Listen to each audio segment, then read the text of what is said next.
So this is our gas meter, and the screen is completely blank currently.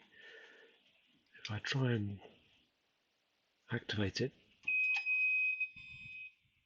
I get this squeaking noise for several seconds,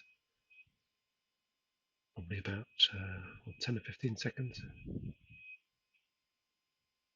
All these numbers have disappeared, by the way, pretty much. Don't know what pen was used, but not the right one, evidently.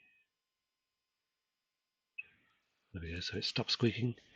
Display is still completely blank. And now if I press again, nothing happens at all.